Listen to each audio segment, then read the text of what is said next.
Hey everyone, Genome here, coming at you with the next episode in my artistry live stream series. Really, it's just a fancy name for, hey, Jarrod, the artist here, is going to so kindly draw the picture that the winner of my 400 subscribers appreciation contest won. So, Jarrod, how you doing this fine evening?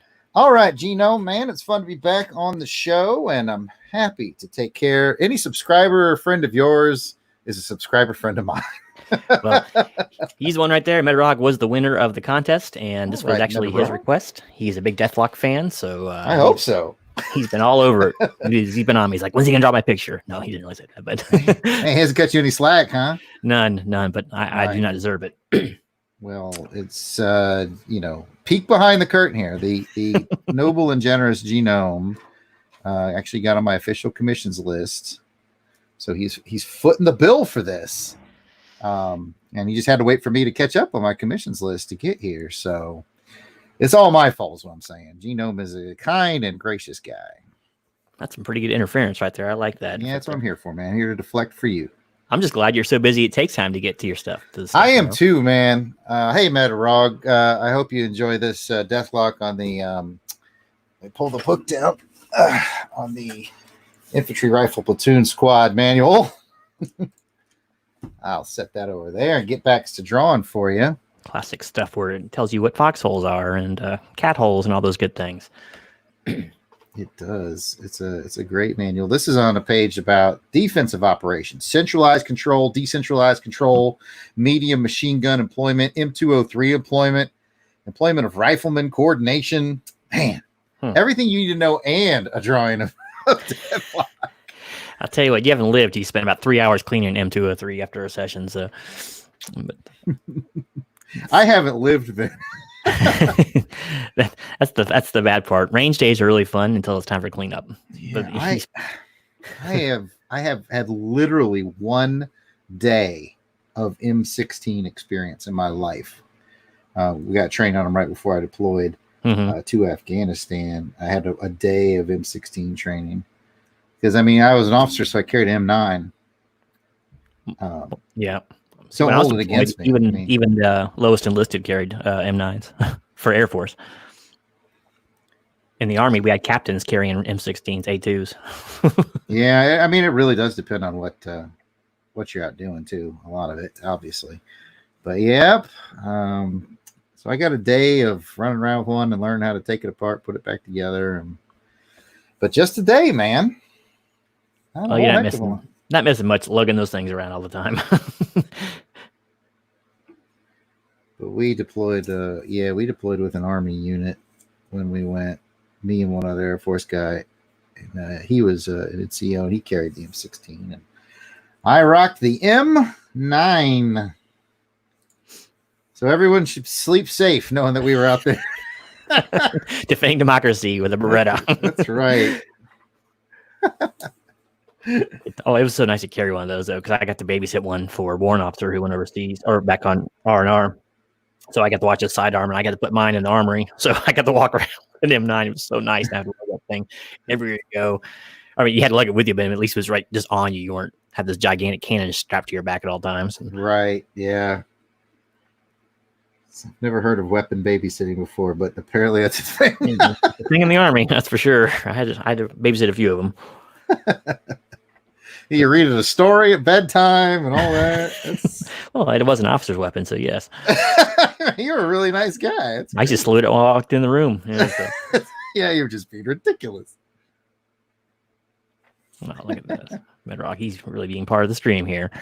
All right, yeah, he says he's here with his Deathlock comics on display. I have no doubt about it. Deathlock is just one of those characters that, I know of him. And what I know of him, I like. I just wish I had more time to get more into, Yeah, they gave him another shot in the late 80s, early 90s, back when Marvel was doing a lot of revamps on some older properties like Guardians of the Galaxy, I think came around the same time. So, yeah, he was kind of part of that batch of like 5 different teams and new characters, new being recycled characters. But so he got another chance for a while. And I think he did a lot more guest appearances because I don't think his run lasted too long. But he was always an intriguing character. Yeah. Superior Hero Reviews. Welcome to the stream. Good to have you. Welcome, SHR. See, we talk meditation. We're starting to talk about acronyms all over again. That's right. Can't get rid of some things. Yep. So today we are working on Deathlock here for Mr. Metarog. He was the winner of my 400 subscribers appreciation contest, and this was his decision. I let him pick anybody he wanted to do in basically the comic book kingdom and beyond. And Jarrod was so obliging as to help us out. So, oh, my pleasure. You've sent plenty of folks over to my YouTube channel. I'm more than happy to pitch in and help out over on yours, my friend. I will continue to do so. You're over 100 subs now, correct, sir? I am. I am at 120 something. You're moving right up there because I think when we did our last show, you were like 80, something like that. Yeah. So beautiful. Keep up the hard work. If you're somehow in this chat or watching later and you're not subscribed to him, make sure to check out the Yard Sale Artist over at YouTube. Thank you, sir. 286 is a masterpiece from Zek and Beatty. I think that's when I did on Cover of the Week a while ago. You know, I had Mr. Beatty on my live stream last night. I saw him. He did a Spider. You were there last night too, weren't you? I'm always there. You're lurking. Like the shadow. That's right. That's right. You were there. Yeah, that's right. Hialeah was the original winner of this. And then he was so kind as to tag Roger. Basically, he just says, here, take it. Another act of goodwill this community is so known for. Man, the nicest folks. I'll tell you what, man, I don't know how much you've really paid attention to the comics community that's on YouTube, but it's just growing exponentially. Like, just in the last couple of years, so many channels have been added. It's crazy. Oh, no, I haven't really. I mean, I'm sort of like YouTube blind almost. I just do my thing. And the only thing I see of the comics community, on social media, really, and I'm sad to say this, it's just the drama. So much comic book drama. Yeah, it can be that way. That's for sure. Like, man, I'll tell you what, you don't want to like stiff somebody on a deal or something. And never. The way the community is now, because it'll get out there in videos and your reputation is tarnished forever. I take great pride in making sure people get what they ordered in a timely fashion, because I've been on the other end. I've been a buyer, and I've been stiffed. I could name names of creators who have stiffed me. I won't. But it was John Beatty, wasn't it? Never. John Beatty's the consummate professional, sir. But no, I know how it feels, and so I'm very communicative with my buyers. And because like I said, I know how it feels. So I hear you. I did my very, very first con, which was only about 5 years ago when I first really got into this. I got to meet Phil Hester, who was there. And Phil's a really nice guy. And so he took this, I was going to say fledgling young artist. I'm not young, but I was fledgling. Kind of under his wing. And I actually ordered a commission from him while I was at the show. And I said, you want me to go ahead and pay you now? And he said something that has stuck with me for 5 years. He said, nope, pay me at the end. And he said, that was my tip to you as a new artist. He said, always take the money when it's done. He said, because if you as the buyer, if you flake, well, then I can still sell this piece to somebody and recoup some of my time investment. True. He said, if I flake, then that word gets out there, and now I'm not selling any pieces to anybody. So that's good advice. It's actually probably a lot more so now than it even used to be, because, I mean, for one thing, there's a lot more people aware of Comic Cons and now that, because of the popularity of other media, and now everyone's interconnected with Messenger, chat, Instagram, whatever, Facebook, and Twitter, and so all it takes is one jilted, or one guy even thinks he's jilted, and then, like you said, name is just out there. So it's no longer just local reputation; it's nationwide. Yep. So I definitely took that to heart, and to this day, to this week, this actual week, I had somebody order something. Wonderful. Thank you to that person. Ordered several things, actually. And she was like, hey, I'll go ahead and pay you now. And I was like, nope. You pay me when the job's done and you're satisfied with what you've got. That's the only time I take any money. Like I said, I mean, if they flake and say, oh, or get bizarrely high standards, oh, I don't like it. Well, I can still sell it to somebody. Yep. I think on principle, if they started getting a little too nitpicky, I was like, you know what? I think I like this picture too much to sell it to you. I'm sorry. I'm going to have to keep this one. I very rarely come across those, what we call art directors. He's called those a good idea fairies in the military. Art directors. I'm just going to say it right here on your stream. They are the worst. And you know what, though? To be fair, I would say 90-something% of them are only like that because they're new and they haven't commissioned from anybody before. They kind of don't know the what's the word I'm looking for? Etiquette. They don't really quite know the etiquette. I mean, I had a guy who commissioned several pieces from me from Europe. And he was being very, very demanding about things. And I just kind of said, what you're doing is called art direction. And it usually comes at an extra cost. And, it was a little abrasive at first, but then, I was like, listen, I don't want to make you upset. I just want to explain it to you. And I kind of explained how everything. And after he had to explain, he was like, oh, okay, I've never done this before and I appreciate it. And, we did the commission and we're still friends. So just a little patience sometimes goes a long way in teaching people things. That's true. I mean, it's like, you're not paying me, so you can be my editor. But that's the best. Someone goes up to you, hey, how much for a sketch of the Incredible Hulk? And I'm like, yeah, I'll do that here over the next hour or so for $20 or something like that, right? Because I'm at a con. Man, catch me at a con, you get good rates, by the way. And then they're like, okay, so I want the Incredible Hulk riding a unicorn, holding a boombox. I'm just like, what? No, that is not a $20 deal, sir. That's a Hulk and company, so and company costs a little more. I think part of the problem too is people go in there with an expectation of a certain artist rendering. It's like, okay, I think of, Jim Lee's Batman. I expect your Batman to look just like that, and if it doesn't turn out that way, I'm going to tell you right now, it's not going to happen. so that might be part of the problem too, is unrealistic expectations. Not everyone art looks the same, And I'm very good. I pat myself on the back. I think I'm very good at managing that with people because they'll look through my portfolios, which I do have off screen. We can play with those later if we have time. But they'll be like, "Oh, are you going to do sketches here at the table?" And I'm like, "Absolutely." But what you're looking at in my portfolio is 6 to 8 hours in the studio. What you get at the tiny little 2-foot table they give you at the con is going to be a little bit not as good as this. And speaking of portfolio, this is one of the gifts I got in your contest that I won. Cold Lightning here. Cold Lightning. It looks like it's got holes in it because of the background. That's funny. Damn you, green screen. Green screen. His has got holes in it. He's halfway invisible. And you did the inks and colors on this one? I did the inks. I did. You have the cover. You have the Dean Kotz cover. Dean's a great guy. He recently got a gig. He did a couple of James Bond covers. He's a good guy. And I inked that. And then there's another version where I did the full cover, which I'm holding right here. This is where I did the cover and Dean's on the back. You have the one where Dean's on the front and I'm on the back.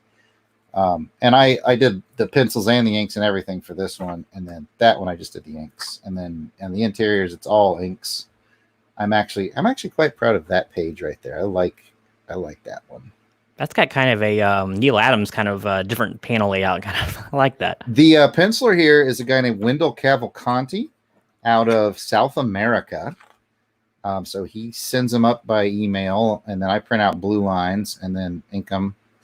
And I've gotten used to. It's funny. I think you can look at this book and look at page 1 to the later pages and see how I've gotten used to Wendell. I mean, if you look at page 1 versus the last page, I think you can see a noticeable improvement in my ink work. And that's how it works, when you get with a penciler. Now that we're on book 3, we're about a little shy of halfway through book 3. I'm really getting used to him. And he's very talented. He has good layouts. I just hate how much tech stuff he draws. then I got to bust out this and this and 6,000 other French curves. And for some reason, his French curve set is like native only to Bolivia or something, because none of mine perfectly match his, and I got to start making tough decisions. He's gonna like Kirby tech you, and then you're gonna have to Coletta friggin' ink him. So no kidding. Or remove some of that stuff. Medrock's saying he's on cloud 9 watching this, and he's trying to control his nerdiness while it's happening. So. Oh man, I should shut up and draw more. I appreciate that. Yeah, take it. It classes the joint up. I like it. So I will try to talk less and draw more. Stop pimping my comics, my indie comics. Oh, I got a few here. Here, I'll just drop this one right. Oh no! I've never seen that book. Available at the artist.com. Excellent book, by the way. I still need to do a review of it. I don't know. Remember your artist? I was talking a little bit about him, and I couldn't think of what the art reminded me of. And there's a video game series called Suikoden, and it has a slight anime style, but I've always loved the artwork of it. You should look it up sometime. And the artwork reminds me a lot of that. So. Oh, okay. Yeah. I've always said Nate has a little bit of a blend of an anime style into what he does. Nate's told me that his biggest influence is Joe Madureira, aka Joe Mad, for those in the business, because Madureira is hard to say. But yeah, Nate had a really unique style. And you've seen me draw with Mark on my channel. Mr. Heatherly. That's right. Mark Hatherley from Bermuda. He is working on, we're working on a comic together as well. I have an additional one in the works with Nate. And one with Mark. So it's kind of like the race is on to see which one's going to get done first. You're a man of many projects right now, my friend. I am. I really am. It's, I do my podcasts, I do my live streams, I ink, I draw book page sketches. I write. When I write the comics, like Hamilton versus Burr or Shipwrecker or Francisco Stein, I tend to not want to be involved with the art, because you get a better project if you collaborate. So when I write the stories, I tend to want to hire out the art, and that's why I hire out my art buddies. Those will be fun, especially when they get really close to being done. And I'll start putting them on Indiegogo or Kickstarter. Letting other people take over your art. I mean, what do you can't be John Byrne with an attitude like that. You got to do it all. Yeah, I know, right? Including lettering. I'm never going to be like John Byrne with this attitude. I'm currently inking Cold Lightning 3, and then, of course, the pages of Francisco Stein as they come in from Nate. So I got plenty of inking to do. Keeps me busy. It's just fun to farming that stuff out like a real pro does. That's right. It's fun to write a story though, and just like hand it off and then see what comes back. It's always better than what I had in my head, especially Mark on this Shipwrecker. Just amazing. Hi, Leah, Comic Pro. Welcome, bro, should I say. Hi, Leah. Welcome to the stream. This was the kind gift that you passed on to Medrog. But yeah, it's got to be really interesting, especially on an original character, to kind of just, it's like, here's the parameters of the guy, give it to the artist, and go with it. So it's probably kind of hard to step away in one fashion, but it's probably be pretty cool to see what they come up with, on their own.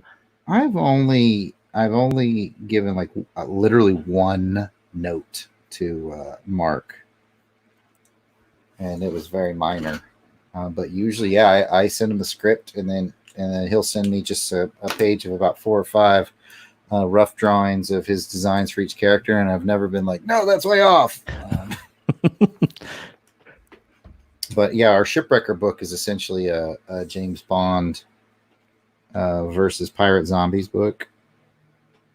And yeah, one of his initial sketches of the main character, Alan Porter, not James Bond because he's copyrighted, but Alan Porter, he had him in like a pirate getup, and I'm like, why? He's never going to wear that the whole book. And Mark was like, "Oh, just having some fun." I'm like, "Okay, just make sure you don't put him like that in the book." That was the only note I ever had with Mark. To any family of Sidney Riley out there, he is in no way related to James Bond or any James Bond property. Thank you very much. Yes. Patent pending. I want to be very clear to the Ian Fleming Foundation. That, it is not James Bond. It is a character similar to James Bond.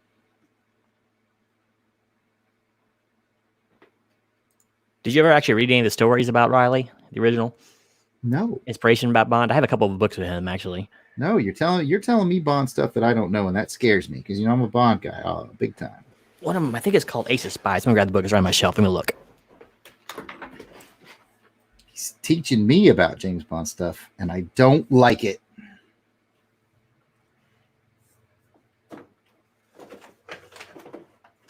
Actually, I do.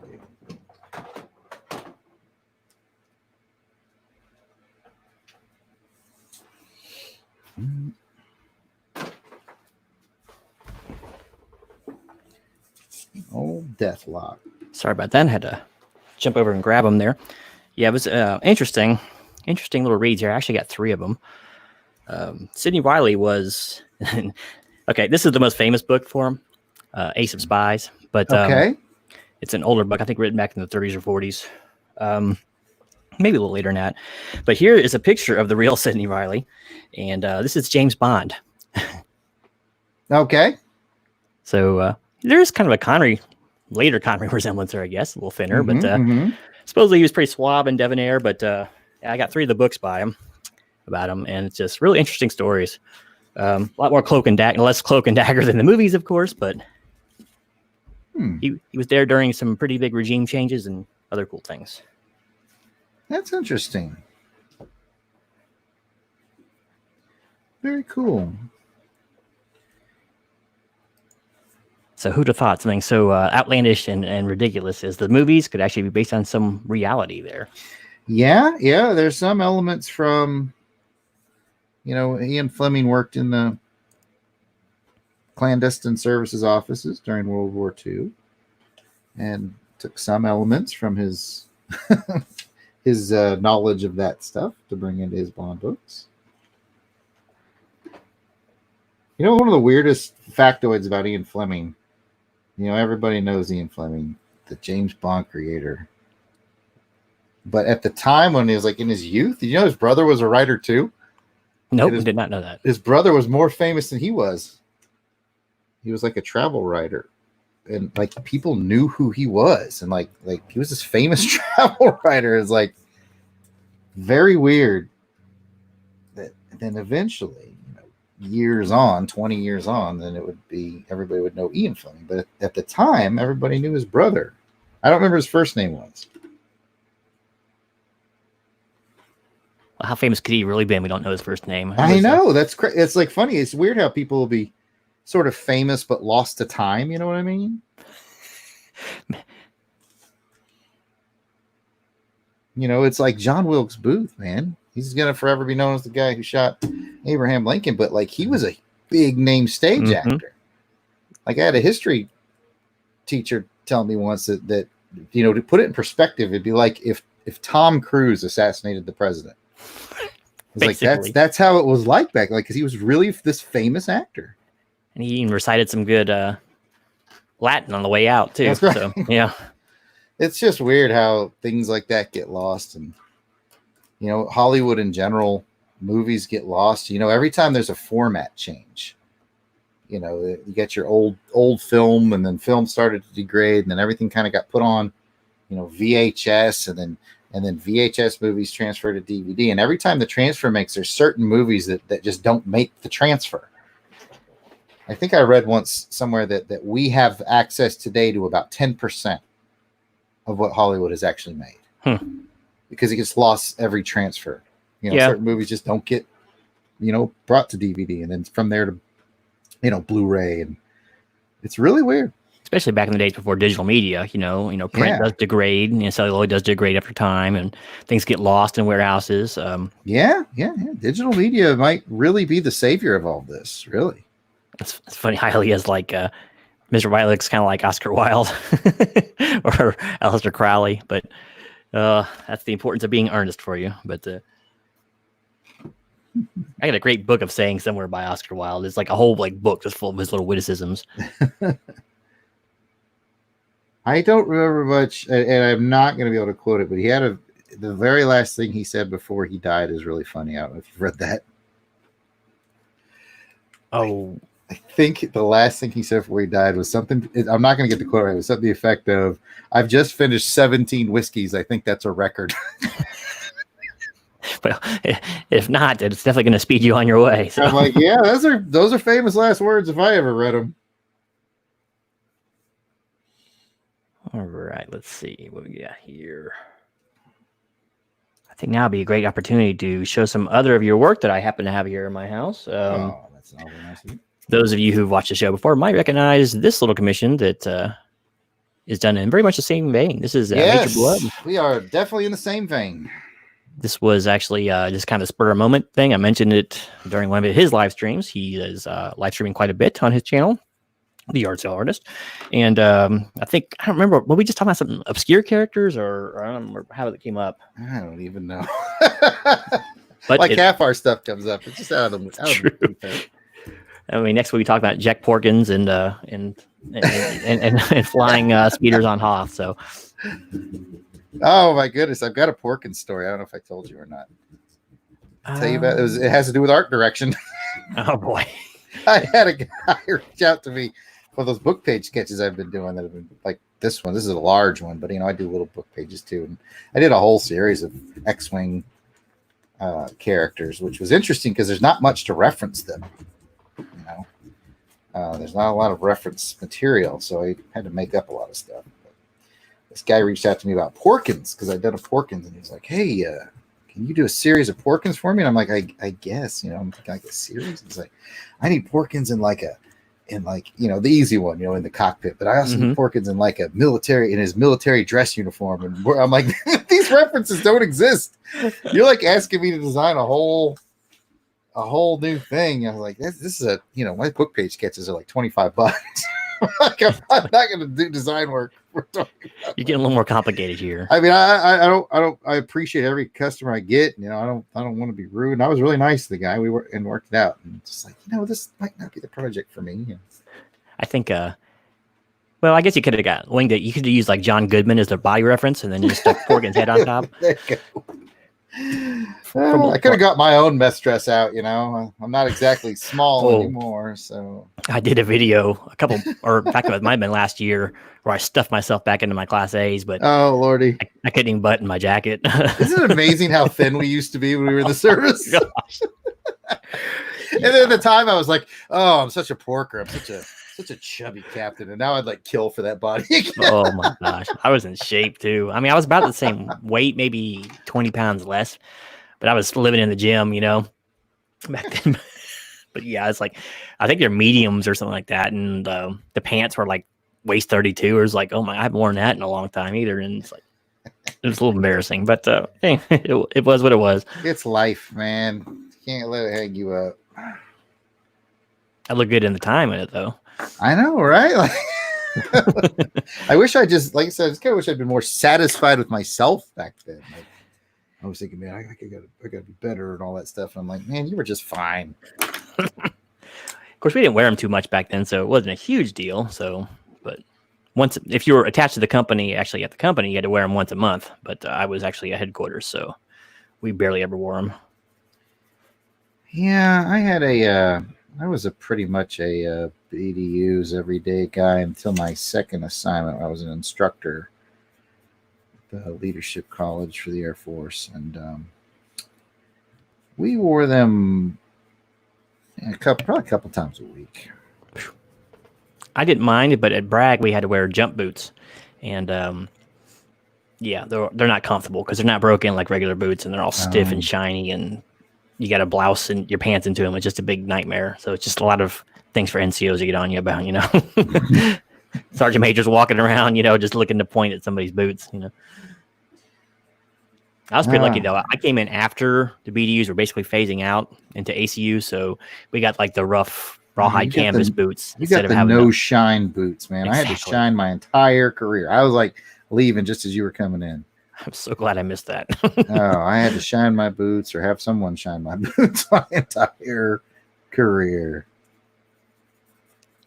Yeah, not fun. I remember we're talking to, and I completely disagree with this. One of my E6s, and, it's like, yeah, you can always tell a good soldier by how shiny his boots were, and it's like that's your criteria for telling how good a soldier is. All right.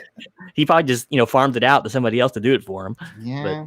Or he's got a lot of spare time. You gotta ask yourself, why does this guy have so much spare time?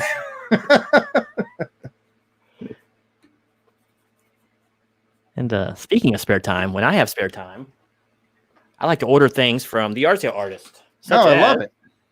Jason Voorhees himself in print form. 11x17s available in package deals. Make sure to ask Jarrod all about them. Oh, that's right. You can order them. And then some stuff's available on the website. Some stuff is best if you just come to me, because I will give you a better deal than what you see on the website. Sorry, I'm catching so much reflection of the umbrella lights right above, so I'm having to hold it at an angle. But he has a ton. That happens.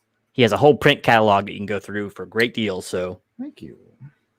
True, I do. I really do. Well, Death Fox coming along nicely there. He's getting there. Yeah, we're laying down some base colors.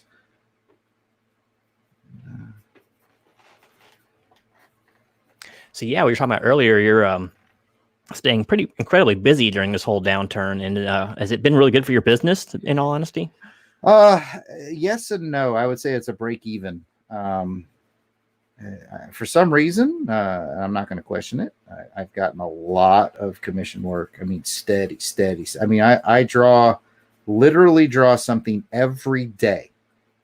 I finish a commission on my list every day, and I'm still not even close to caught up.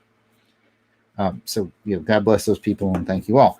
On the flip side of that, and maybe one leads to another, but on the flip side of that, every con is closed. So this is the year that I left my day job and went full-time with art. And then this would be the year that all the cons closed. And I'm like, well, there goes thousands of dollars out of my pocket. But maybe it's because cons have closed that people are a little bit more generous with their commissions that I'm picking up on Twitter, Facebook, and Instagram, because they've got that money that they wanted to spend on art that year, and so they find you and been placing orders, and again, God bless each and every one of them. I really appreciate all my clients. I was very nervous to go from having a full-time, pretty darn good job to putting yourself out there and becoming a full-time artist. But these folks have supported me, have just, I could not have imagined it going any better than this. Well, if you guys have any questions for Jarrod, just let me know in the chat and I'll read them out to him so he doesn't have to keep glancing away from his creation down there. Yeah, I appreciate it. And I'm happy to answer any questions. I know I'm not a super famous guy. I've done a little work for Marvel in their trading card department. So if you're interested in knowing about that, I can tell you a little bit about it, or just the art, getting into the art game in general, or into the comic book game in general. Happy to answer anything like that. Actually, I had a question for you, and it was has to do with cons, as we were talking about cons. As on average, how's your profit margin when you go to a con? Is it fairly decent, or is it just more of a getting your name out there kind of affair? It's pretty decent. Like anything else you would imagine. In the early days, it was definitely kind of more about getting the name out there. First few like local art shows and stuff I did, I was kind of breaking even, paying for the table, and all your expenses and stuff. And then I started noticing, hey, at this con I actually made $200 or $300 this weekend, and then that number has steadily gone up over the years. And yeah, I mean, there's some cons like Dragon Con. It's incredible. I mean, if I could do 2 or 3 Dragon Cons a year, I'd be set. I've seen your booth setup, so I think it's probably gotten gradually nicer too. That really helps. Yeah, it not tremendously nicer because I have an image to portray. I'm the yard sale artist, so I try to make it look a little yard saley, a little country, a little sketchy, but fun. But there have been upgrades as I found neat little racks to use to display things. And I mean, you're always benchmark. Well, if you're smart, you're always benchmarking the people around you. You know, you're always looking and saying, "Oh, hey, that guy's got that. That's a cool idea. I should incorporate that." Mm-hmm. You know, and then, you know, like I always have that natural wood wall made out of old fence parts. Almost always have that up behind me at my convention appearances. That's what I hang my paintings on. Kind of the Huck Finn motif, right? Yes, it just looks like a yard sale, right? It's like I have a whole plan going.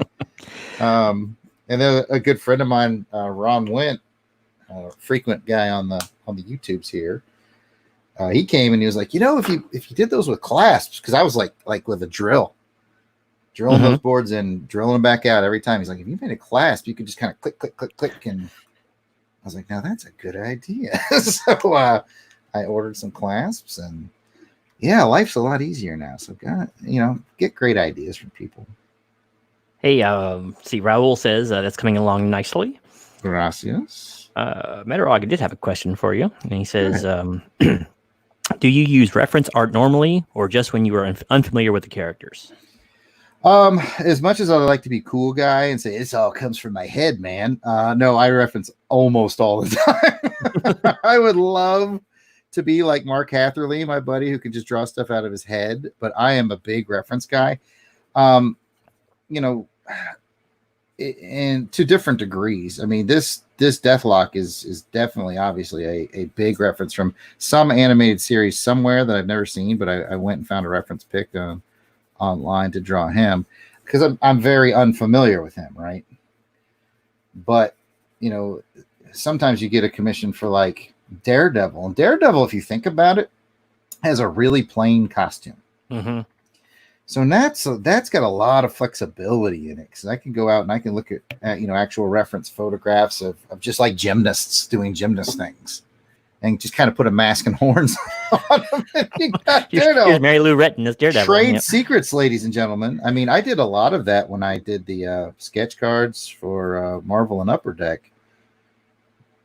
I would just go out and find neat and interesting poses of real people, and just kind of then layer on a costume. Or, I mean, I unabashedly, because it had been my childhood dream to see Arnold Schwarzenegger as Colossus. So when they assigned me the Colossus card, I was just like, I went and found an old picture of Schwarzenegger and then armored him up.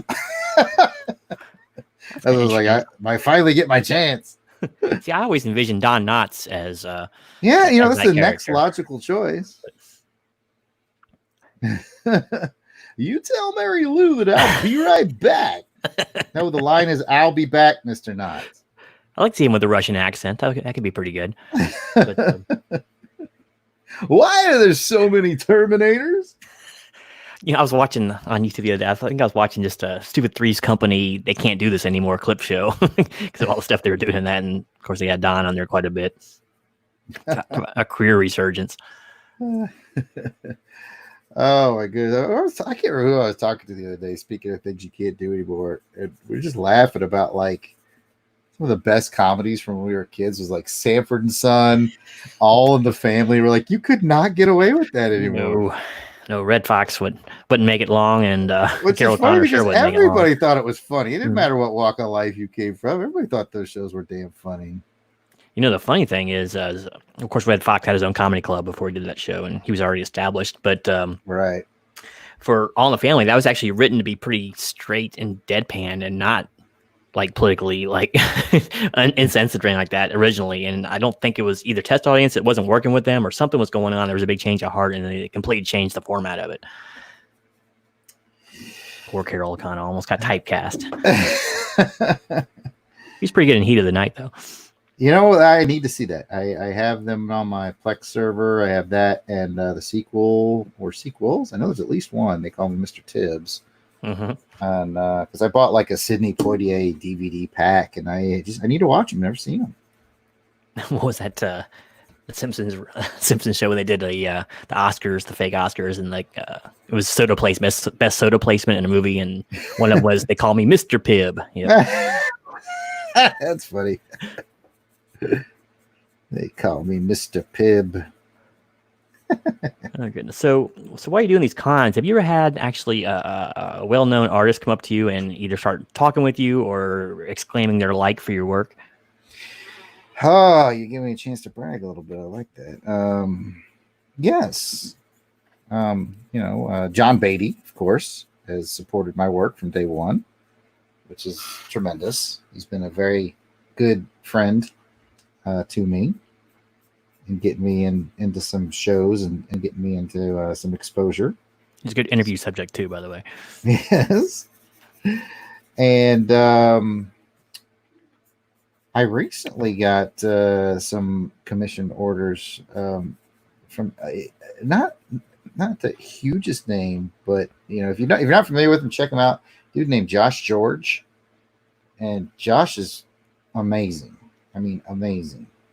He doesn't just do comic art either. He's like kind of stuff you'd find in museum type stuff, and he contacted me. He was just going on about how much he loved this book page sketch thing, and I was just like, you're Josh George. I'm Jarrod Albrick.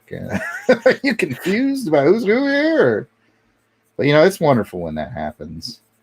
But I've had the good fortune of having tables next to some pretty big names, and I like it when cons do that. A lot of cons put a lot of thought into that because they realize if you sprinkle the big names with the kind of small names like myself, it's best for everybody. It makes sense logistically too, because you don't want these gigantic gluts of people blocking right, the aisle. Exactly. It makes sense logistically. It's best for everybody involved. It's funny. I was joking because I went to Dragon Con one year and they actually messed up my table side, but they actually messed up their own map. They realized they had their map written backwards after I'd already spent 2 hours setting everything up. And they're like, can you move all the way down to the other side of this row? Our map is backward. And I was like, what a pain in the butt. But, whatever. I'm game. See, you should turn your sign around backwards and consider it all normal. And I told them, I said, they're like, well, we want you in the right spot because the map that went out to all the people who come to Dragon Con won't reflect this. And I just looked him in the face. I was like, listen, I'm Jarrod Albrick, the art sale artist. Never once in my life has somebody walked up like with a map and been like, there you are. I was like, no one's ever sought me out, like a joke. And wouldn't you know it, that very Dragon Con, the next day, things are all started. And this guy comes up and he's looking at me. He's like, are you Jarrod Albrick? And I was like, you got me kidding me. He's like, you validate parking? Yeah. Exactly. He's like, oh man, he's like, I'm wanting to meet you and get a Hamilton versus Burr. I think it's a great idea. And I'm like, I can't believe someone's heard of this thing. But, all right. Hamilton versus Burr, A Werewolf's Tale. Werewolf's Tale available at theartsellers.com. And you helmed the writing duties on this book. I did. Art was handed off. It's one of those. Those handoffs I did. Fun book, really fun take on a true historical event. For those not familiar with Hamilton versus Burr, it was kind of an important thing in American history. So look it up. But really interesting take on it. Thank you. I'm probably like one of the 10 people in this world who kind of got the ending because of.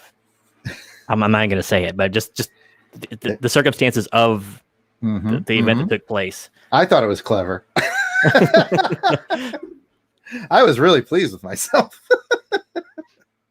And that book, did you start with the ending and work your way forward? No, actually, the ending came at the end.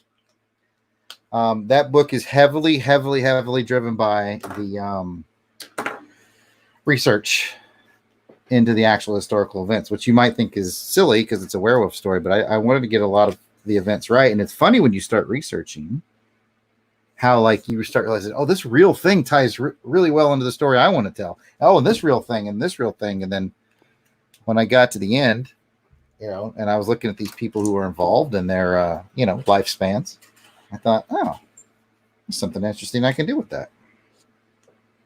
I did. Raul just hit us with an Arnold Schwarzenegger impersonation. Speaking of, we were talking about him earlier. I'll be back. He'll be back. Con, I've only been to one in my entire life, and I think I was 12 or 13. They were really small back then in Orlando. It just wasn't a real big deal back then. Right. So I couldn't imagine even needing a map. Usually it was just this one pretty good sized Oh. room, and it was nothing but vendors. There might have been like one artist or speaker there. But Yeah, those are what we call small cons, and I love small cons too. It's funny because some creators will kind of turn their nose up at a small con, but I never do, because small cons tend to get a lot of support from their communities. Like, they're excited about them, they bring enthusiasm and energy, and it's a good time. Well, you don't get all those cosplayers and stuff too, so you just get the traditional greasy comic book nerd in there. You know what? You would think, but man, that cosplay thing is ubiquitous. I would have busted a big word out here on the show. Ubiquitous. That could be. I don't care how small the con is that I do. There's always going to be a ton of cosplays, and there's always going to be at least a couple that are just like floor me with how amazing they are. So yeah, I mean, big or small cosplay is always a thing. But I like small cons too, because you get to spend a little more time with people. And yeah. I mean, plus, just frankly, for a guy like me who's a small time indie creator, less competition. That's true. If they're not blowing all their money early on signatures and other things like that, you have a chance to shine there. Yeah, and they usually do I do one here in my hometown of Ozark, Alabama. Well, actually, they moved the show to Dothan, big city Dothan. Yeah, all right. Prepare yourself. I told you I did my AIT there, didn't I? Oh, that's right. So you are familiar with the area. Yeah, I went to Fort Rucker, Mother Rucker. I'll tell you what. But yeah, so the small con. So it's interesting. So, like I said, I've never been to one of the big ones. I don't like big crowded places, so I probably will never go to one. But they are quite the spectacle compared to what the old days are. You know what I mean? When you used to have to hide your fandom. I tell you, that Dragon Con is insane. I mean, Dragon Con is essentially 4 city blocks of Atlanta that is turned into a convention. And I'm kind of with you. I'm, and maybe that's I don't know if it's a holdover from our military stuff, but I don't really dig on crowds either. So I'm kind of like big on getting there early, getting to my table, just hunker down, hiding behind the table, basically keeping hunker down. Like, once I'm behind the table, I'm okay. But like the crowds out in the streets and stuff could be just mind-boggling. I don't like it. It makes me a little aggressive. So I'm like, same way. I think it might be something to do with our military training, because you're just, I don't know, just too exposed to too many potential targets out there. Yeah, exactly. There's some truth to what you're saying there. I mean, I kind of feel that way. Nothing gets more dangerous than nerds and trying to save money. So it's exactly. It can be pretty dicey. But Metalrog asked a question here, and I will not say anything. But he asked if Hamilton still killed the tree.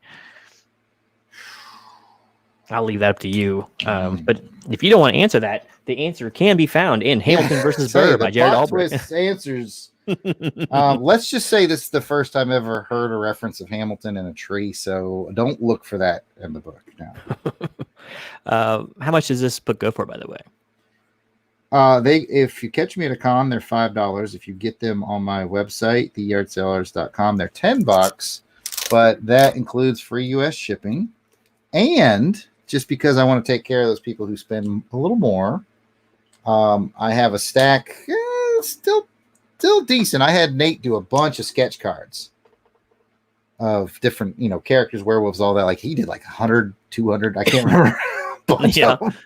And so we tucked those in with all our mail orders. So if you do spend the $9.99, yes, you're paying twice as much as if you caught me at a con, but it gets delivered to your house, and there'll be an original art sketch card in it from the artist of the book. So that's how we roll. Not that I would have such a thing, but yeah, I think you do. I believe this might be something you're talking about right here. Yep. There's a Nate Nile sketch card. You just spend a couple minutes on each one, but we thought that'd be nice to give a little something extra to the people who order online, because it's a little more than if you catch us at a live show. So here is a little bit of the artwork within, towards the center of the book. Very bright, vibrant, page. Colorful. I do like the layouts of this, and I love the paper stock. We had a lot of fun picking out the paper. It's Now, almost like parchment. It has a parchment look to it and feel to it. It's really yeah, nice. we had it's a yellowed, already sort of a eggshell or whatever the heck they call it, paper, and then we printed on top of that like tiny little flecks and stains because we kind of wanted it to look like it came from the era of Hamilton and Burr. We wanted to have that old, Constitution, Declaration of Independence paper look to it. That was a lot of fun, and that was with a lot of heavy involvement from my local print. Those were printed locally. Those were printed here in Enterprise, Alabama, by a local print shop, and they did a wonderful job. And they beat the prices of all these, big online folks. I mean, if I can shop local, get my price per book lower, and get their involvement in those kind of cool decisions, why the heck not, right?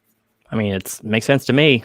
That's what I did. I usually try to support local, even if it costs a little more. So that's just you can I probably would have paid, if it was a matter of a few cents or whatever per book. I probably would have supported local. But when he was able to beat the prices, I was like, all right, you guys are on it. Hey, it's a show of metas. Good to have you. Good to have you. Thanks for dropping by.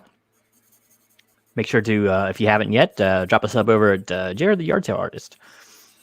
Yeah, I'm sure if you search Yard Sale Artist, you'll find me.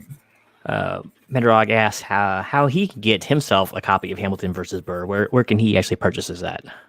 Metarog, you can head right over to theyardsaleartist.com, and they are for sale right there. Easy peasy. Yeah, I'll be honest with you. Theyardsaleartist.com is going to redirect you to theyardsaleartist.bigcartel.com. A lot of us artists use Big Cartel as our go site. But yeah, if you just go to theyardsaleartist.com, it'll take you there. You can look around at a few of the other things. I wish I had more in my inventory right now, but good problem to have. People have been buying everything. Link is in the chat. There you go. If you want to, for all of your shopping needs. Really appreciate it. No problem. No problem. Again, they're $10 a pop, and you get a card, a sketch card with it.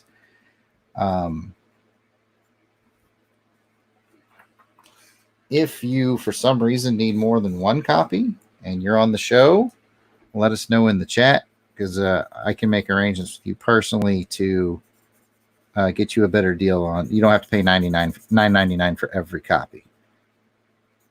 I can lessen the price, but I can't do it on the site, but I can do it if you want to work with me. So I don't know why you need more than one unless you're going to read it more than once. Well, there's a reader copy. You want the reader copy, of course. Or if you want to give it as a gift or whatever. A few people have done that. But if you want to buy more than one, I mean, I'll let you buy them at $9.99 all day long, but I can help you out with better pricing if you need that. So if you're going to do a piece, if someone wants to commission a piece like what you're working on right now in that size, or the smaller sizes, can you give us a price breakdown of that real fast? Sure. Yeah. These larger sizes, like on this, or let's say pretty much anything bigger than your standard paperback novel. So like this is a larger gunslinger book. You know what I'm talking about. All my small ones are kind of tucked away, but a standard small paperback book is $22, unless you give me something really hard to draw.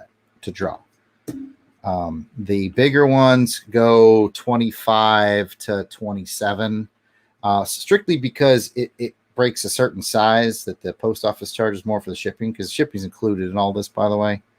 So 22 for a small, 25 to 27 for the bigger ones. Like this big one right here it would be about $27 because of the shipping involved in it. Comic Mag Musings, welcome to the stream. Good to have you. Good to have you. What up, Comic Book Mag? I'll say it. Comic Mag Musings. I'll get it out. It's a tough one. It's a tough one. I know I've watched you live stream quite a few of those page art commissions, so they're pretty fun to watch. They are fun to do for the most part. Some people give me some really challenging stuff. I know. Oh my goodness. I know you charge a little more for Iron Man because of all the color work. Yes, yeah. I charged a little more for Iron Man because there's just so many. He's kind of like Deathlock. Hint, hint. No, I'm just kidding. Deathlock is actually easier than Iron Man. But yeah, there's a lot of shape work and color work. And I mean, I did a little bit of that to myself because I did 3-layer colors for him, which I could have just done 2. But I like the client to be happy with it. And he's hooking me up. Look at that. Technically, I'm not even the client. I'm just the I'm just a patron, right? You're just a good dude. Mark yourself down as good dude. I've heard worse. I'll take it.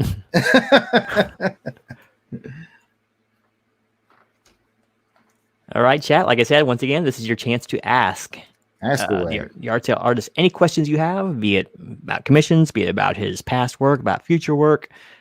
Let your voice be heard. I'll be sure to read it out to him. I appreciate it. Yeah, you got questions about getting in. I get that a lot, especially from young people who are thinking about getting into the art or comic book creation, writing side, whatever, comic creating business. I definitely have experience advice to give. Well, look at that. You made yourself a sale, my friend. Looks like a copy of, I'm assuming, Hamilton versus Burr. Is it going off the shelf? As we're talking here, I can see on my screen, my little thing popped in. You just got an order. Thank you. Thank you, Roger. Thank you very much. Thank Roger's you so much. One of the really good guys in the comic community. He's, I don't know if you've ever seen his channel, but he does a breakdown of every contest that's going on every week. Wow. Puts it into one like bite-sized episode so everyone can know right where to enter and how, and it's a really nice little program. So that's super cool. He's also that's awesome. He's also my co-host on Graders Notes, which we do tomorrow night when we break down past copies of old and see if they were good. Okay. Tomorrow we're actually doing this book tomorrow, League of Extraordinary Gentlemen. Oh yeah, I remember when that was new. That's how old I am. So I've never actually read it. So good. This one just came in today, so we'll be looking at that one tomorrow. Have you seen the movie? No, I steered clear after hearing some things. Well, what? I don't know. I just Sean Connery's last live action performance, and you took a dip on it. Come on, man. Didn't he take a dip on it too? It wasn't that bad. It's. I'll say that, and I'm a very forgiving movie watcher, so factor that in. I am too. I liked it. It's a fun little thing, but the comics are they're really incredible, and it was such a creative idea at the time. I think you're gonna enjoy it, but they are like darker, as I think they went for like a PG-13 vibe on the movie, and the comics are very rated R. I'm actually kind of a big fan of Connery's gray hair work, so we can do that. I think you would. I think you'd enjoy it. It's not the world's best, but it's. I know what you're saying. People kind of, it's crap. It's not crap. It's on a scale of 1 to 10, I'd give it a 7. See, I really don't go by what other people say either. You see what kind of enjoyment I get from some of my movies, so you see the movies I review and enjoy. So, unruly. A wizard is never late, so I'm just going to leave that right there. But welcome to the stream. Good to have you, my friend. What would you say is one of the movies that you like that everybody seems to not like? Now I'm interviewing you. Oh, boy. That's a good one.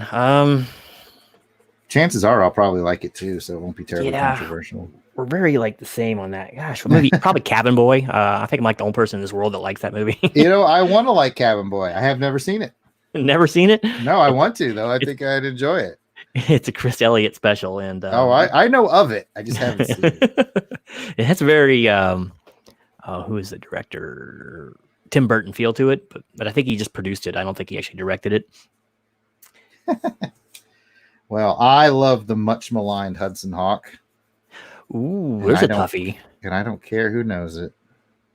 Poor Bruce. Was that the first movie he had to wear a wig? Oh, good question. I don't know. I can't remember. I think it was around that period. And Hudson Hawk was just... I remember the video stores back in the... Oh, here comes the video store lecture. But back in the video store days, there was a stand-up full-size cardboard of him swinging on a line or something to help hype that movie.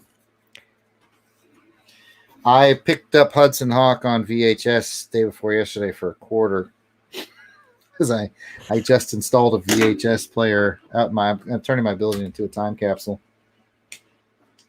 And got some pretty cool movies out there. Hey, we got ourselves a question here. For one thing, Meta says he's really enjoying your work. Thank you. He also asked, why are you drawing on that piece of paper? It's the only one I had. No, I'm happy to answer that, assuming he's not joking. I've carved a niche for myself using what I call book page sketches.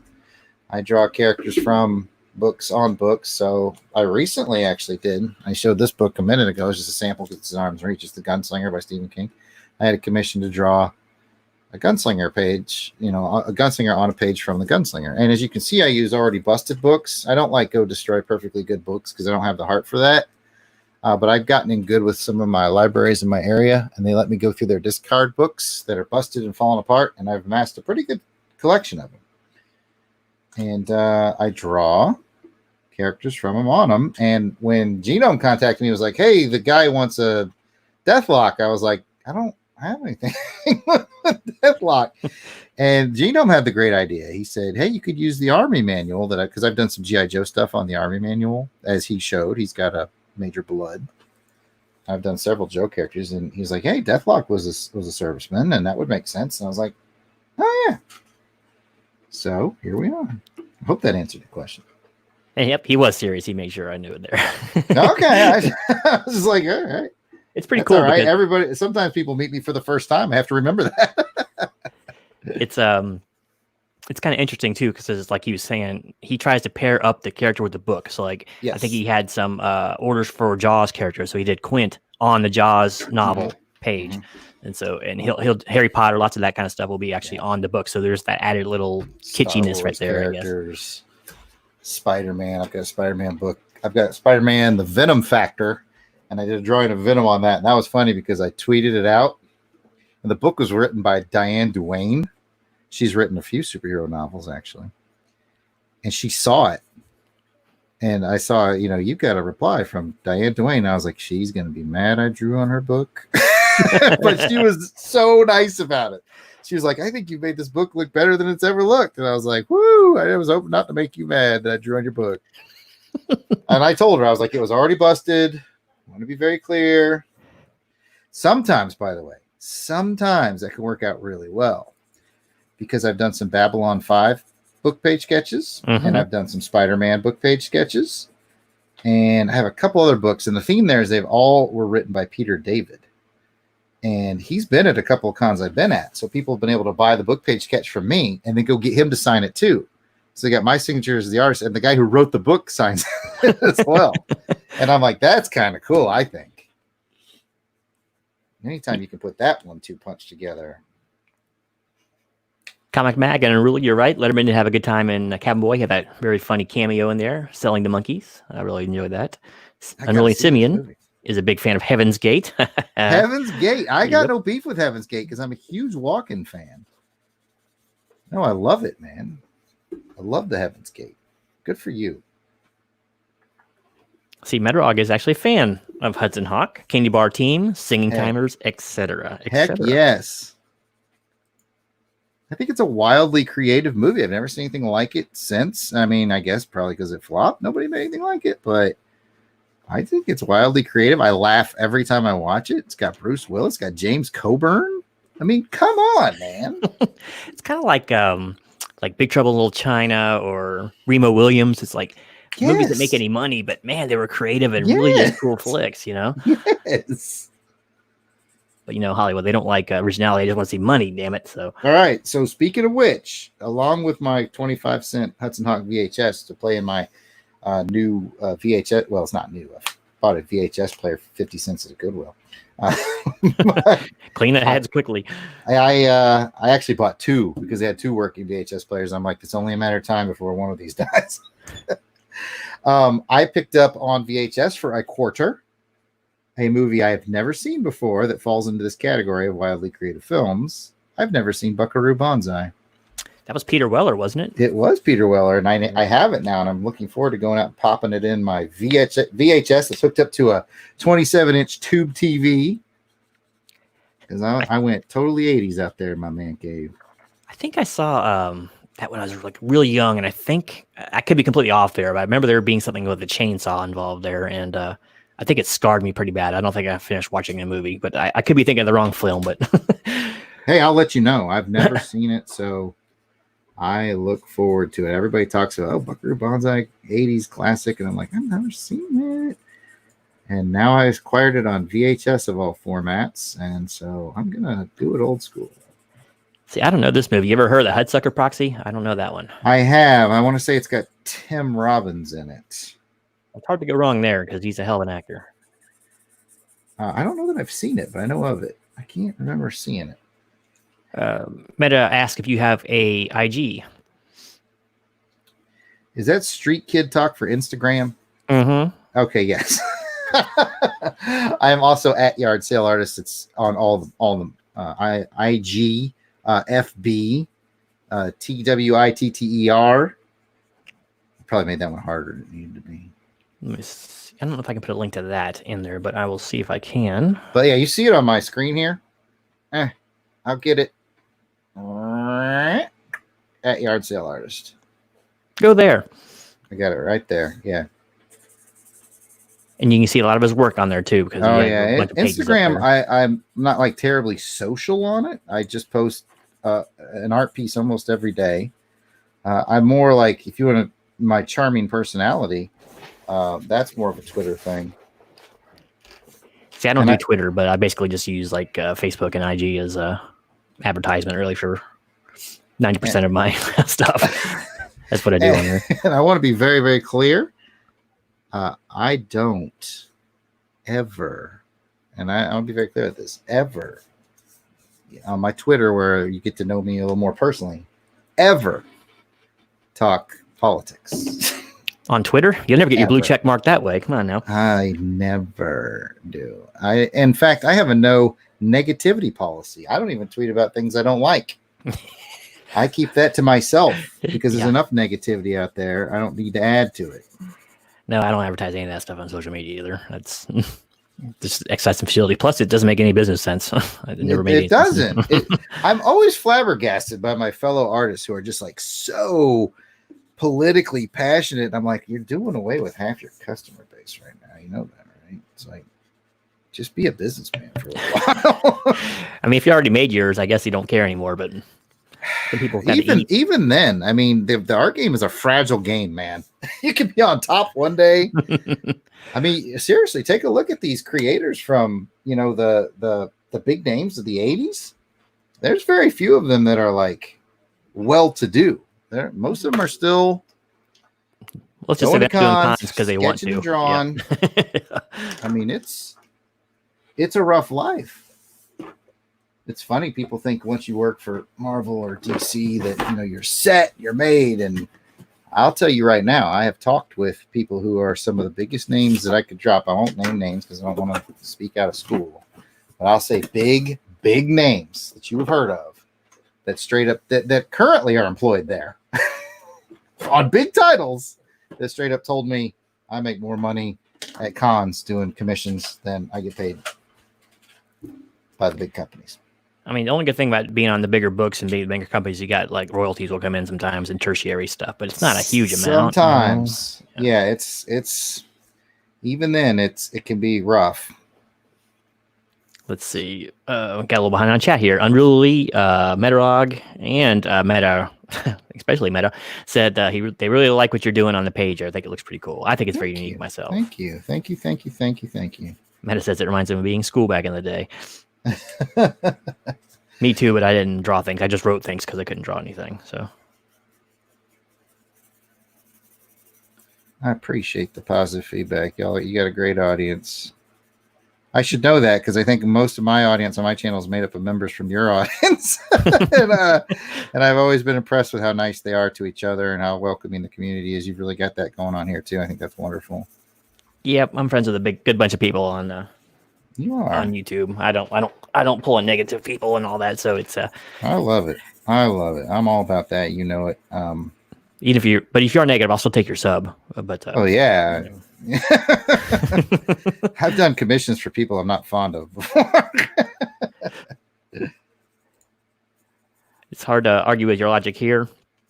about a certain RL there, Meta. That's for sure. But he has a lot of money. It's really weird, man. It's I'm not gonna throw shade at any particular artist on the show, but it's really funny how someone, let's say with middling talent, can become a multimillionaire in the biz, and then you'll see guys just toiling away. I just figured out who we're talking about.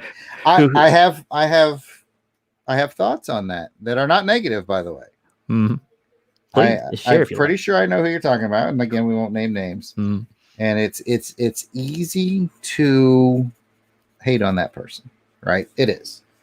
I've seen whole blog posts about how this person can't draw this and how they can't draw that, and here's 100 worst drawings from this person, and some of them are written so funny that I laugh at them, and then I stop and I think, that con I was at where he was there and he had that giant line of people and I didn't have that giant line of people. Yeah, the day my line's longer than his, I'll talk crap, but until then, he's the man and I'm not, and that's my thoughts on that. I cannot in good conscience deny the man who I thought was the bee's knees, in the 90s. I think this artist we're talking about is from the 90s. He'll always have a special place in my heart. And having met him personally, he's very, very nice to me. I hear he's fairly affable, actually, with people. And I don't know what that means, but he's a nice guy. But yeah, that's been my experience. That's what I've seen. He's very, very welcoming and nice. And yeah, I've never heard of him attacking the fans. No. And I've heard a lot of artists say some pretty terrible things to people. Again, I know he does get sick of hearing. I don't understand the attack the fans mentality. Makes zero sense to me either. But I mean, like, these people are your livelihood. I like when they say, if you don't like it, what I'm saying, don't buy my book. It's if you don't like what I'm saying, don't buy my book. Wouldn't you like it more if you took their money? Wouldn't that empower you a little more, if you ask me? It's like, this sucker doesn't even know he hates me and he's still giving me money. I like that. That's right. I take everybody's money. House till the end. Good to have you. Good to have you. Getting close to done here. Told you it'd be about an hour. We're at an hour and 12, right? Perfect. Good conversation. So. Oh yeah, I always enjoy being on here. You're good at this, and you got a great audience, so it makes it easy. Yeah, it's almost like you've done this before. A few times. I like the MC a little bit. It takes a little of the pressure off. It does. I'm going to add one. During this slight little lull here, let me kind of fill people in a little bit. I got some really interesting stuff coming up on the interview circuit, and one of them will be Friday. Are you ready for your interview? Yeah, bring it. We can sit there and talk for a while on that one. I feel like I already know this person, but I feel like we've done this. But Friday, I will be interviewing kind of a comics OG guy. And you guys ever heard of a person named Bob Budiansky? Yeah. I've got stories. Well, I'll be talking to him Friday. So if you have any embarrassing stories you want to bring up, let me know, and I will try to work it in. For any of your listeners who don't know, or listeners, like I'm on a podcast right now, any of your viewers who don't know, which I would find surprising, but when you hear Bob Budiansky, the first thing you should think of is Transformers. Not Matarog, though. He thinks of something else, but yes. Okay. I mean, he's an old school collector. Budiansky is the Larry Hama for Transformers. Like, he invented pretty much all the universes that you know. It's very apt. I think there was 2 named Transformers when he got a hold of the property, and oh yeah, I mean, you saw the Netflix special, right? Oh no, never saw that. The Toys That Made Us on Netflix. Mm-mm. Oh, go watch the Toys That Made Us. Watch every episode; they're amazing. But yeah, they talk about how basically they just dropped off this box of toys in his office because he was the only one that was in the office that day. They were like, build a universe around. It was crazy. There was nothing given other than the toy itself. And, it was. I was like, he invented everything you know about the basics of the Transformers of the 80s. Everything. They the story, and this is actually from Bob, is they dumped basically a couple boxes on Shooter's desk, and it's like, here you go. You got 4 days. We need Yep. some names and bios. So basically, over a long weekend, he created half the universe of Transformers. It's amazing.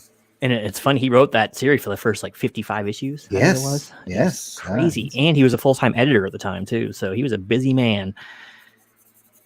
Let's see. And when's the interview with Bob? Friday. That'll be Friday. What time? I don't know. I don't know if it's going to be live or not. Okay. It may be offline. A lot of times I'll do offline so I can record and put in clips or put in pictures, that sort of thing after the fact. So I'll have to hash that out with him. But it's going to take place Friday. Got some other interesting interviews coming up here that I've been getting hits on too. So more on that to come. But that's the next one. Cool. Comic Mag says that's looking fabulous. Good, because I'm about done.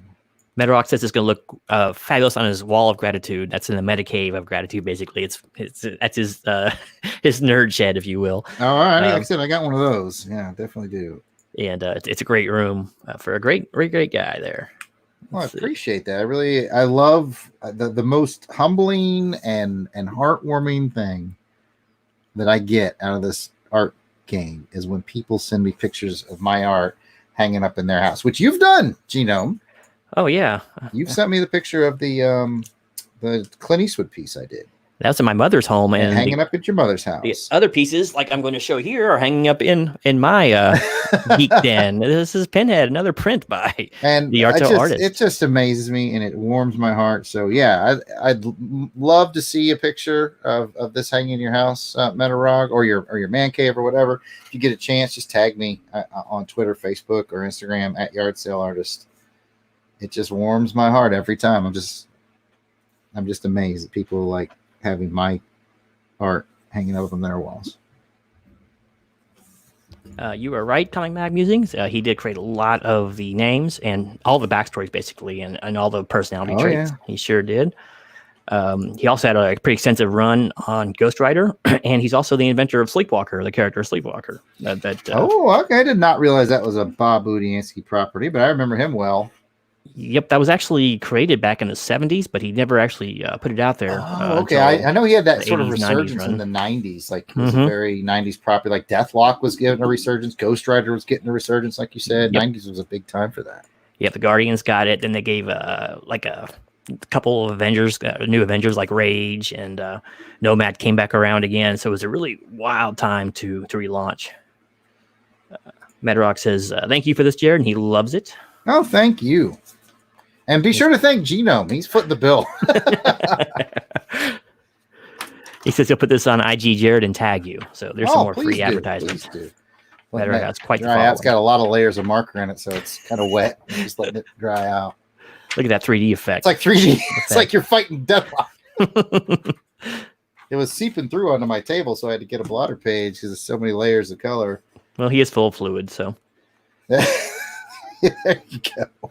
Looks like Raul's liking your picture. Says Roger, he knocked it out of the park. Yep. It's a cool look on him. This is looks like probably the original character, wouldn't you say there, Metarog? Yeah, I need Metarog's input because I don't know a ton about it. I wish I knew more. I wish I'd read more. I know this is from an animated series because I used an animated series model for this. As I like to do on the book page sketches, one of the things, now I'm interviewing myself, one of the things that's challenging about book page sketches is it kind of goes against your natural instinct as an artist. You need an image that conveys exactly what you want to convey, but you don't want a ton of detail. You know, as an artist, you're always taught, put some detail in there. But when we do book page sketches, you want to back off from that because the words on the page will kind of wash out your detail and it'll start looking jumbly. So you need a real simple but striking image. And I think I found a good one for Deathlock. Yeah, there's a lot because you don't want all those little words messing with your squiggle lines and cross exactly. and all that good stuff right there. It becomes really chaotic. You know, I've had people ask me, can you do 2 or 3 characters? And I'm like, no, I have a 1 character per page rule because it'll just get too busy. The only time I've ever broken that rule is for twice now. I've done for Harry Potter, someone who wanted the Weasley twins. It's like, well, okay. You know, they're twins. So I'll allow it, but. Do you charge double? I should have. But, and the funny part is I've done it twice. because people really wanted it. And both times I thought it was okay, but artistically they weren't my favorite pieces. Because you can imagine, I'm basically now I'm using half the size. You know, I usually do them on the landscape on the page, and I got half the room to work with, and so I got to shrink them down, and then the words, and they're okay, but they're not. I like these big ones because I got more oomph to play with. Let's see. Medrock says this looks more like the Michael Collins Deathlock, which was the second Deathlock. I would probably let him down then. I know. Well, like I said, he's had several different iterations, so he was probably when he ordered this, he was probably like, as long as he doesn't draw the Michael Collins version, I'll be okay. And here comes Yard Sale Artist screwing it all up. Well, he has to take it, so I didn't tell him which one he was getting. He's lucky he's getting Deathlock at all. We should have just stuck with Spider-Man or something. Oh, you want Deathlock, do you? Spider-Man, here it comes. I definitely have some Spider-Man books. I've done a few Spider-Man pieces. You know what got crazy popular was the Princess Bride. Princess Bride and James Bond are the two I do the most of. And when it comes to Princess Bride, it's Inigo Montoya. I think I am flat out of every page where he does his little, my name is Inigo Montoya, and killed my father. He does it a lot. I've probably drawn him, I don't know, 5 or 6 times in the last month or so. You're not running out of Carrie Yules or whatever? No. Everyone wants an ego. Like, I had one person who ordered a complete set of every character from the movie, 18 characters. And I did a complete set of 18 characters, all on pages of Princess Bride, and all because my OCD demands it. I have to make sure that character is mentioned on that page. So I spend like as much time searching pages as I do drawing because I want to. Sometimes the clients are really kind to me and they're just like, dude, just any page is fine. You don't have to be mentioned on it. But still, I'm like, I could do it. I can find it. Where that's getting really tricky is one of the ones I draw the most of is Darth Vader. Yeah, I've seen you upload a lot of his. And I'm running out of pages that have Darth Vader's name on it. You might just pencil it in yourself, do a little. Yeah. Hey, that's in your handwriting. All right. I think I've got it, my friend. All right. So great. There is the basically finished product. So what we'll do is, Metrolog, I guess you have him on IG now, but if you want to give him your mailing address, or if not, just send it to me and I'll make sure he gets it. We'll get your prize right on out to you, mail notwithstanding. Yeah. Want to say thank you to everybody who showed up tonight for the stream, and I really want to thank Jarrod for actually agreeing to do this live for me. He didn't have to. This is just he threw this in for me. That's out of the kindness of his heart, but I think it makes a good show to let someone see their prize take shape. Nah, you've been a great supporter of my art and my channel. I'm happy to do it. And again, to just so your audience knows, props to Genome himself. He's foot the bill on the piece and gave me this platform to meet you guys and expand my market. You guys have been great, and I feel very welcome here, so thank you all.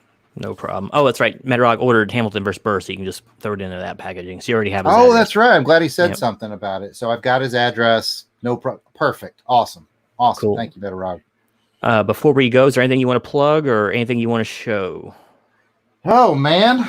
No, just check me out at Yard Sale Artist here on YouTube. Give me a follow on Facebook or Twitter or Instagram or all three. It's all at Yard Sale Artist.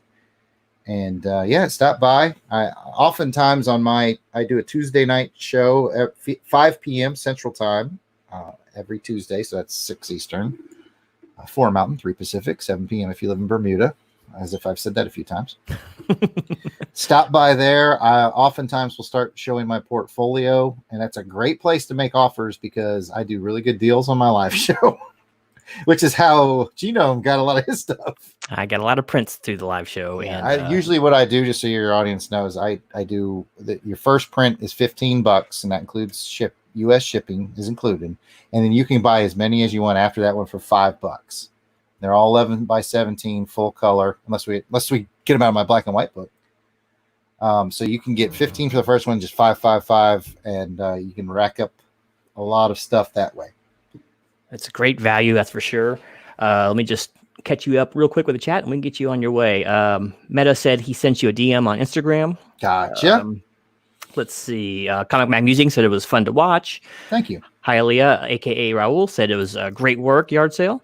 And and Metal says he's going to sub you up. Thank you. Let's see. And Medarog, to close things out, says thank you, Jarrod. This was so exciting to see come about. So hey, my pleasure, Medarog. I hope you like it. And thanks again to Genome for the platform and for making me part of your 400 subscriber giveaway. Well, thanks for class and join up. So, all right, I'll let you get back to your evening. But once again, make sure to sub up the Yardtail Artist over at YouTube. Check him out on Instagram. And get over to his website and order up some prints. Yeah, you won't be disappointed. I love all of his work. And make sure to join his live streams. They're a real good time because it's usually him and a couple other artists going on. So, all right, I'm going to get out of here. Once again, thanks for coming, Jarrod. And until next time, this is Genome out.